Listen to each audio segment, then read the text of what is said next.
Alright, so this is the Moss front brake kit.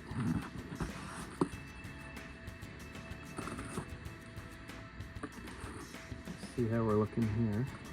I did get new rotors. I think I'm going to avoid installing them at the moment, just because getting into the hubs was a little bit of a pain.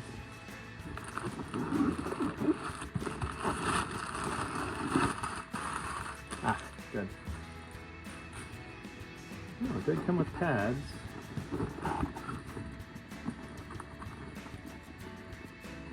Brake discs.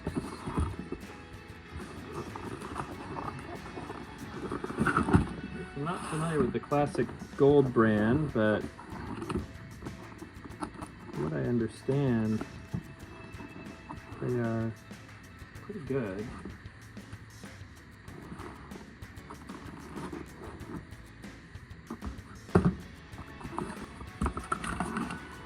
Pretty. Yeah, these may have to go on. The new premium rotors for your Spider Midget have been specially machined to require longer length brake rotor bolts that will provide enhanced engagement over OE style length bolts. At least they gave them to us. That's nice. I say don't use the short bolts that came with the original equipment. Use the long bolts. Sounds good to me. Alright, so I have a decision to make at this point. The decision is, am I going to install these rotors, which are pretty, and actually we've got new pads, real nice, and a new set of springs and pins. I wasn't planning on doing this stuff because I didn't want to have to take the rotors off the spindle. You know, it just seemed like kind of a pain in the butt getting everything apart, and I don't have bearings, which I'm a little worried about ruining the bearings, but I don't know. I guess I got to think about it. Might be worth a shot. Seems like you can take the stuff off without ruining the bearings, so maybe I'll give this a shot and see. If not, I think I can probably get new bearings pretty easily, so I guess I'll watch a couple more YouTubes and see what happens. All right. So the brakes.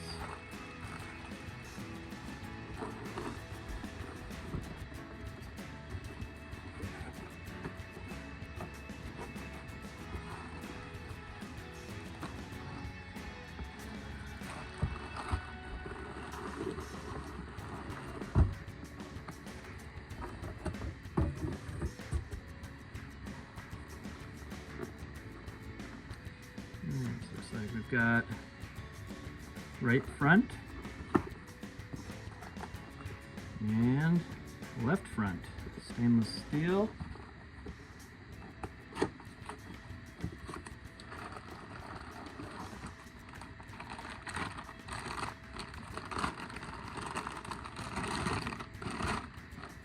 Whoa, those are nice.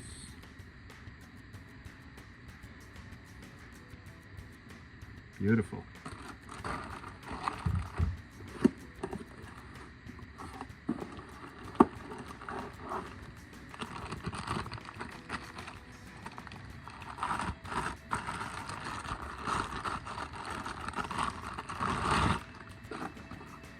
Here's the next one. Looks fantastic.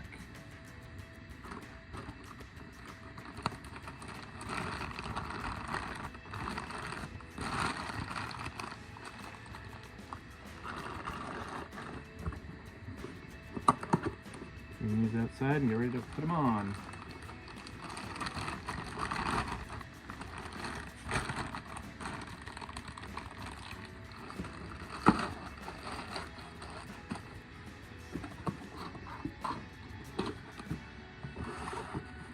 Awesome. This is what happens, by the way, when you take parts off in September and you come back to them in April.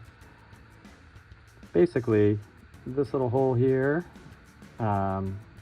this is actually where the brake line is going to attach. So, this is going to be, let's think what, so this is going to be like attached to the wheel like this, and the brake line is going to come down here, and one of these little brackets actually, again, this is something like this sort of thing, but basically, like this, and then the brake line comes down through here, and then what's going to happen is basically the brake fluid's going to flow from the brake line into this hole, and it's going to come out that hole, and then it goes into the brakes. The caliper is sealed with rubber seals. And so brake line, a nice stainless steel braided brake line comes down, goes in here, connects to this bolt. We'll have copper crush washers and everything. And then the brake fluid fills the cylinder and flows through channels on both sides of this to this side. And this is actually called a opposed single piston. So there's actually a piston on both sides, and both sides squeeze.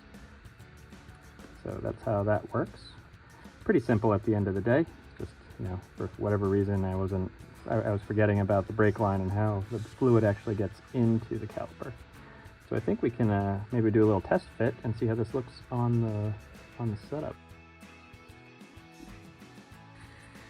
Okay, well, where we're at here basically, after watching a couple of videos, I got up the courage to actually try to get this hub off. And so I actually had this dust cap already pried off, and I had actually taken the castle nut off already, but I couldn't seem to figure out how to get this off. And I thought I was going to need like some kind of a press or something.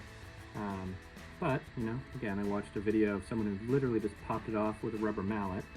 So I popped off this dust cap and I took off the castle nut. It takes a 15/16 inch socket to get it off. And then I literally took this rubber mallet and gave it a pop from the back, and check it out. It just came right off. So that's great. Now I've got to get the hub off of the rotor, and then I can put our nice shiny rotors on. So that's the next step, seeing if we can get this hub off.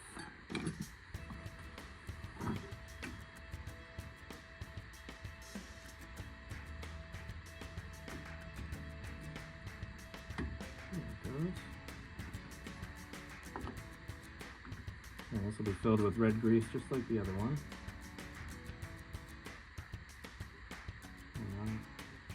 Okay, let's see where I ran out of my original grease.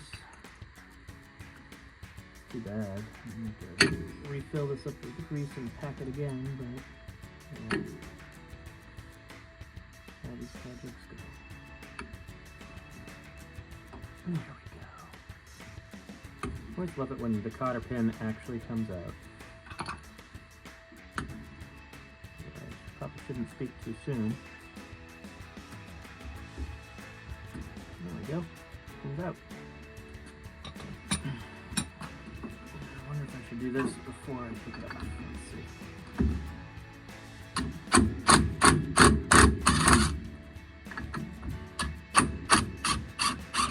This one's been much happier.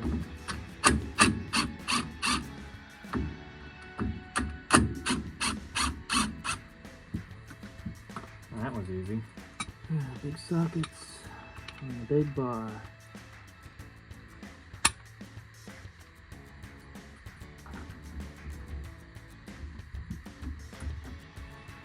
Simple, no, these are gonna have to get torqued. Don't forget to torque them on once we're ready.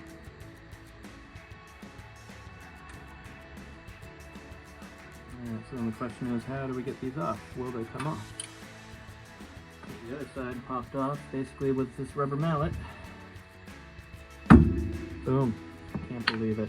Look at that. Came right off. If I'd known that from the start, I cleaned all this up. Okay. So then the question is, how do you get the hub apart?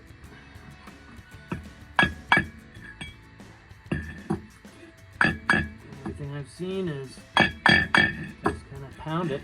It's coming out. that. It's coming out. There it is. Holy moly. Alright. So that came out with just a little bit of coaxing. And that's going to get replaced. Easy.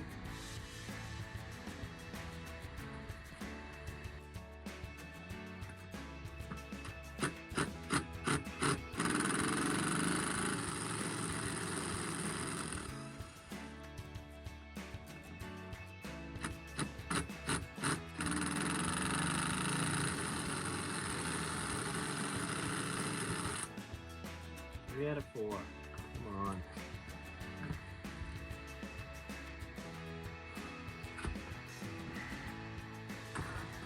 Again.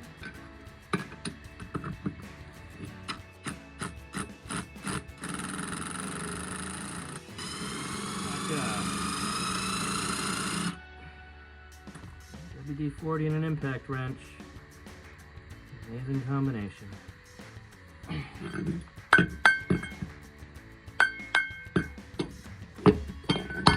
Gotcha. Look at that.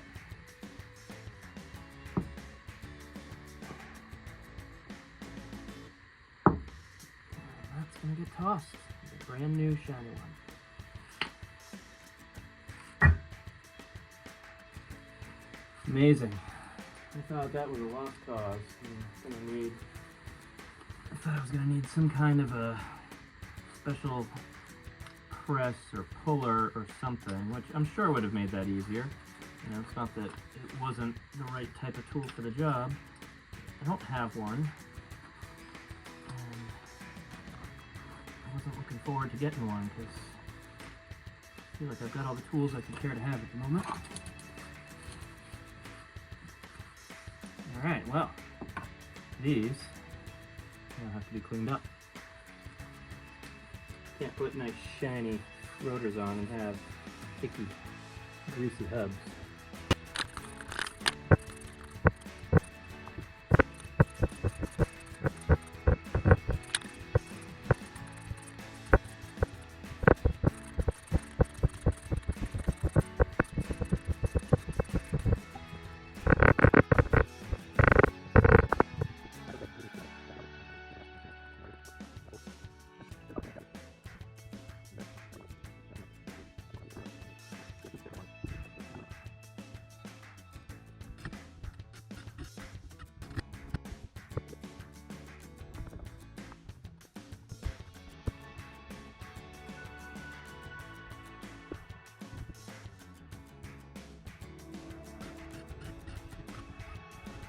Alright, there's that. Pretty nice.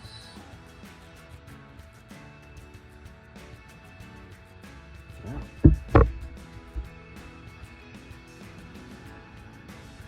I've just been using this Lucas red tacky grease. And just put it on with a paintbrush. A little bit on the metal here that the hub rides against. Once we get it all coated nice and make sure that we've got a nice, you know, sort of thin base layer, I'm gonna put a big goop of it on.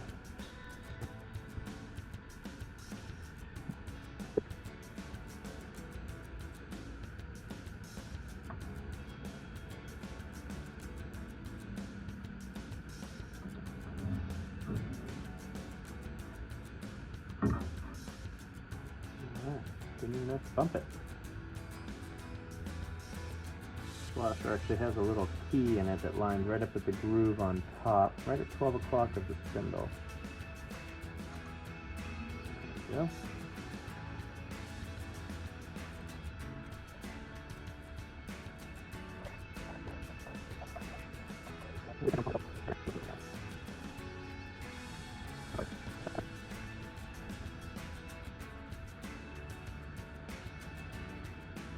Our pretty grease will get all mixed up.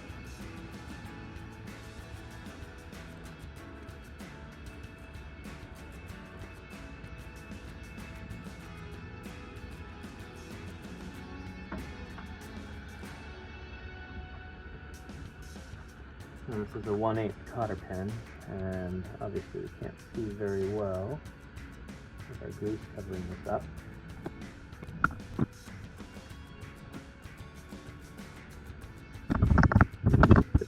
Alright, well, there's one.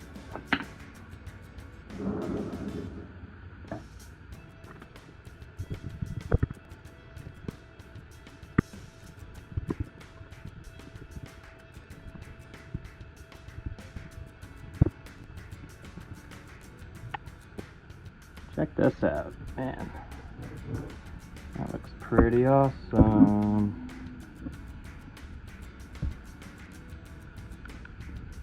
Not bad at all. I am super happy with how that came out. Alright, next side.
Ugh.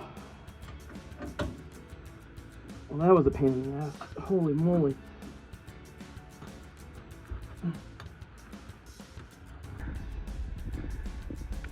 So finishing the brake system basically required me to finish the front suspension and the discs and everything. So now I can put the wheels on and drop the car off the jack stand for the first time in almost 6 months.